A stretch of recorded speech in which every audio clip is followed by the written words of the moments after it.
Just a few weeks ago, Mrwhosetheboss posted this before and after thumbnail image on his X account. It got quite a bit of traction, so I decided to repost it and ask if anyone would be interested in a breakdown. Lots of people said yes, so here we are. Welcome to Thumbnail Breakdown, Episode 2.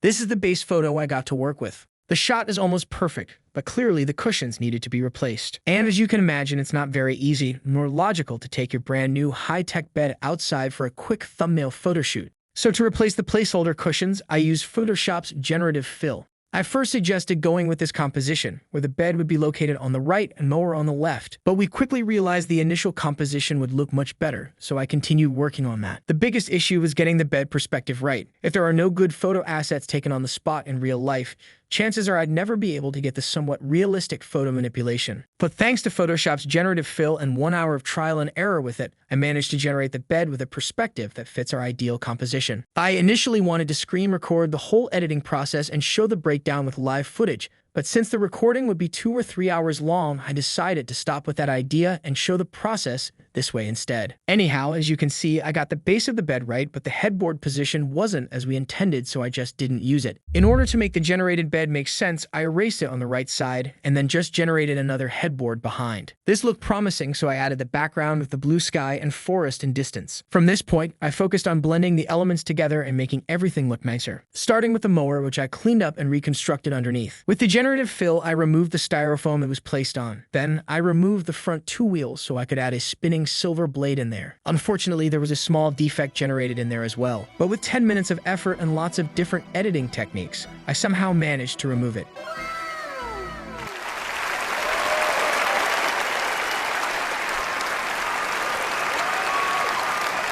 Since the blade looks like it's spinning around, it only makes sense to make the mower in motion as well. That's why I added the motion blur at the front and on the wheel in the back. I'd also noticed the blade and the grass around the mower looked a bit yellowish, so I turned it into nice green color. Highlights were a bit too strong, so I reduced it, and then bumped up the shadows to make it look even.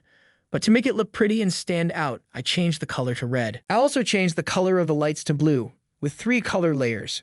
The first color layer is changing the color to blue, and the second and third layer are making it glow. To enhance the action around the mower, I added a bunch of these single grass blades in front and in the back, and then I've applied the motion blur to all of them. This area between the bed and the mower was a harsh cut of 2 images, but with the generative fill, I easily blended it together. To finish with the mower editing, I've added a touch of shine on the blade. In regards to the purifier, I just made a few adjustments, as it was already pretty good looking. First, I removed the greens from these 2 spots here. Then, I made this bronze part look like it's made of gold.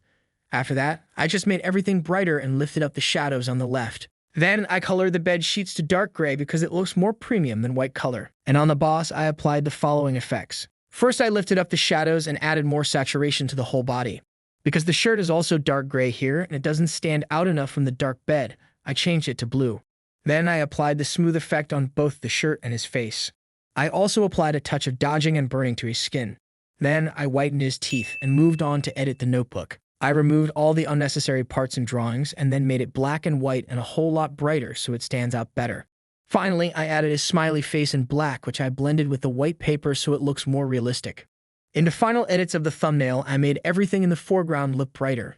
Then, I drew a white line around the headboard, colored it orange, and added a glow to it. This was a very subtle detail and you can barely notice it when viewed in small format. But I guess it's nice to have details like these in your thumbnails. Fun fact about this bed is that it's capable of heating and cooling each side separately, so we wanted to somehow showcase that in the thumbnail. First, I added white dots on the sheet and colored it to blue and red to suggest one side is warm and the other one is cool. But even though this looks cool in their promotional graphics, we decided there was a better way to showcase this function for a YouTube thumbnail. And besides, in the small format, you can't even see these dots. Some of the other options we tested was this charge percentage on the bed frame, but it also didn't look good enough.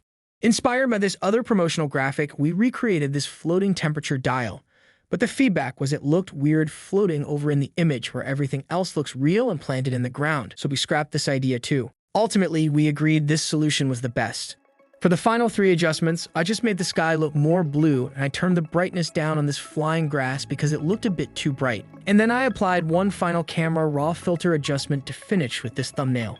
If you like this video, there's a high chance you're going to like my other videos too, so consider checking them out as well. Thanks for watching.